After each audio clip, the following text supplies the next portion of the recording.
Sederet kado spesial untuk PNS dan pensiunan tahun 2021. Pegawai negeri sipil atau PNS mendapatkan sejumlah kado di 2021, mulai dari tambahan tunjangan, gaji ke-13 dan tunjangan hari raya atau THR, utuh tanpa potongan, dan rencana perubahan komponen gaji PNS serta pensiunan PNS. Rencananya, pemerintah memang akan merombak sistem dana pensiun atau DAPEN. Para abdi negara dari skema PSDU menjadi kuli pundit. Berikut beberapa tunjangan yang akan didapatkan PNS dan pensiunan. 1. Tambahan tunjangan. Ada 4 jabatan fungsional yang mendapat tambahan tunjangan, yaitu Pembina Teknis Pembendaharaan Negara, Analis Pengelolaan Keuangan APBN, Analis Pembendaharaan Negara, dan Pranata Keuangan APBN. Dasar hukum tunjangan tersebut diatur dalam Perpres Presiden Nomor 3 Tahun 2021, Perpres Nomor 4 Tahun 2021, Perpres Nomor 5 Tahun 2021, dan Perpres Nomor 6 Tahun 2021. Pegawai negeri sipil yang diangkat dan ditugaskan secara penuh dalam jabatan fungsional Pembina Teknis Pembendaharaan Negara diberikan tunjangan Pembina Teknis Pembendaharaan Negara setiap bulan. Ada 3 jabatan fungsional dalam Perpres tersebut yang mendapat tunjangan, yakni Pembina Teknis Pembendaharaan Negara Penyelia sebesar Rp960.000 dan kedua Pembina Teknis Pembendaharaan Negara Mahir sebesar Rp540.000. Lalu ketiga, Pembina Teknis Pembendaharaan Negara Terampil Rp360.000. Sementara Perpres Nomor 4 Tahun 2021 mengatur jabatan fungsional Analis Pengelolaan Keuangan Anggaran Pendapatan dan Belanja Negara yang terdiri dari Analis Pengelolaan Keuangan Anggaran Pendapatan dan Belanja Negara Ahli Madya Rp1.380.000. Kemudian Analis Pengelolaan Keuangan Anggaran Pendapatan dan Belanja Negara Ahli Muda Rp1.100.000 dan Analis Pengelolaan Keuangan Anggaran Pendapatan dan Belanja Negara Ahli Pratama Rp540.000. Perpres Nomor 5 Tahun 2021 mengatur tunjangan jabatan fungsional Analis Pembendaharaan Negara. Ada 4 jenjang jabatan fungsional keahlian. 1. Analis Pembendaharaan Negara Ahli Utama Rp2.025.000. 2. Analis Pembendaharaan Negara Ahli Madya Rp1.380.000. 3. Analis Pembendaharaan Negara Ahli Muda Rp1.100.000. Dan yang keempat, Analis Pembendaharaan Negara Ahli Pertama Rp540.000. Perpres Nomor 6 Tahun 2021 mengatur tunjangan jabatan fungsional Pranata Keuangan, Anggaran Pendapatan dan Belanja Negara. Ada 3 jenjang jabatan fungsional keterampilan, yakni Pranata Keuangan Anggaran Pendapatan dan Belanja Negara Penyelia Rp960.000. Kemudian Pranata Keuangan Anggaran Pendapatan dan Belanja Negara Mahir Rp540.000 serta Pranata Keuangan Anggaran Pendapatan dan Belanja Negara Terampil Rp360.000. Tahun ini, pemerintah memastikan gaji termasuk gaji ke-13 dan THR diberikan utuh meskipun masih dalam situasi pandemi COVID-19. Di saat gaji dan pendapatan sejumlah pekerjaan terdampak corona, hal tersebut tidak berlaku bagi PNS dan pensiunan.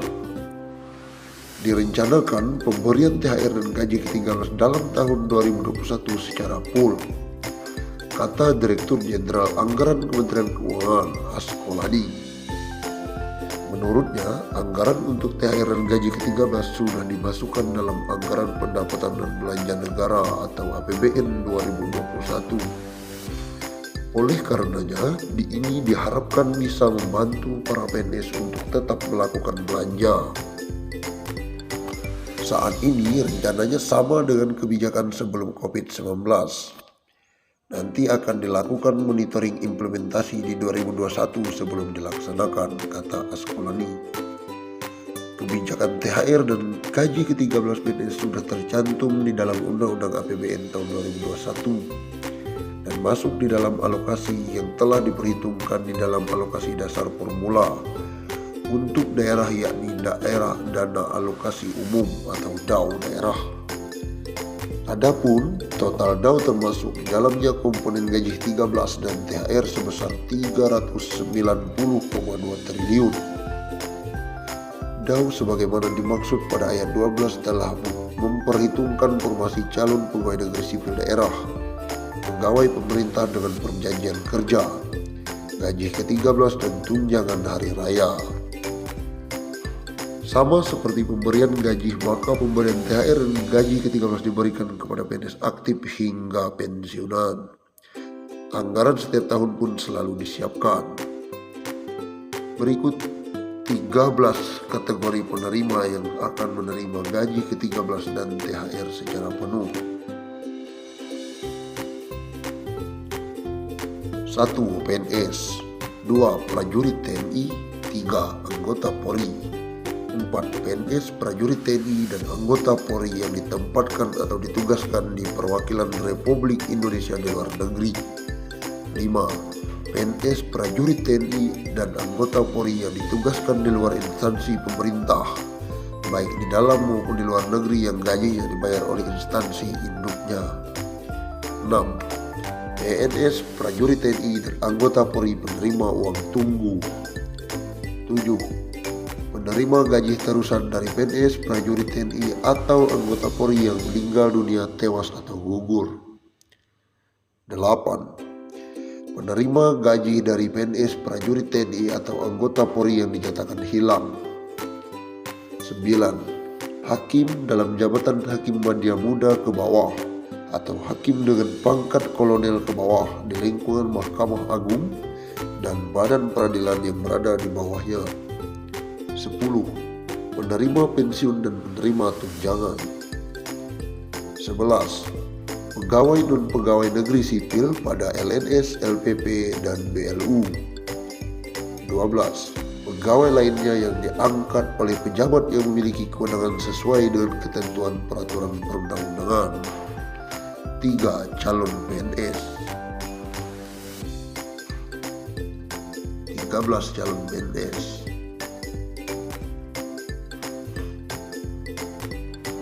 Pemerintah pun berencana merombak komponen gaji. Hal itu saat ini sedang dibahas oleh kementerian atau lembaga terkait melalui koordinasi Badan Kepegawaian Negara. Penghasilan PNS ke depan yang sebelumnya terdiri dari banyak komponen disederhanakan menjadi hanya terdiri dari komponen gaji dan tunjangan. Formula gaji PNS yang baru akan ditentukan berdasarkan beban kerja, tanggung jawab, dan resiko pekerjaan. Sementara untuk formula tunjangan PNS meliputi tunjangan kinerja dan tunjangan kemahalan. Kemudian, rumusan tunjangan kinerja didasarkan pada capaian kerja masing-masing PNS. Sedangkan rumusan tunjangan kemahalan didasarkan pada indeks harga yang berlaku di daerah masing-masing. BKN mengatakan saat ini pihaknya tengah mempercepat perumusan kebijakan sebagai bagian dari proses gaji PNS. Salah satunya dengan melakukan reformasi sistem pangkat dan penghasilan, termasuk di dalamnya gaji dan tunjangan serta fasilitas PNS. Apakah tahun depan berlaku? Ini masih dalam pembahasan sambil menunggu persyaratan terpenuhi. Terlebih sekarang pemerintah fokus kepada penanganan COVID-19, ujar Deputi Bidang Pembinaan Manajemen Kepegawaian BKN, Haryomo Dwi Putranto. Aturan baru gaji PNS, kata Haryomo, akan berlaku bila semua instansi melakukan 3 hal sesuai amanat peraturan perundang-undangan atau manajemen PNS. Tiga hal itu, pertama adalah seluruh instansi sudah melakukan penyusunan analisa jabatan sesuai perkembangan yang ada saat ini. Kedua, semua instansi sudah selesai melakukan evaluasi jabatan sehingga untuk semua jabatan yang ada Di instansi itu harus punya kelas jabatan. Ketiga, anggaran sudah disesuaikan dengan kemampuan keuangan negara. Haryomo mengatakan secara substansial sistem penggajian PNS yang awal mulanya berbasis pangkat, golongan ruang dan masa kerja menuju ke sistem berbasis harga jabatan atau job price didasarkan pada nilai jabatan atau job value. Adapun nilai jabatan diperoleh dari hasil evaluasi jabatan atau job evaluation yang menghasilkan kelas jabatan atau tingkatan jabatan yang selanjutnya disebut dengan pangkat.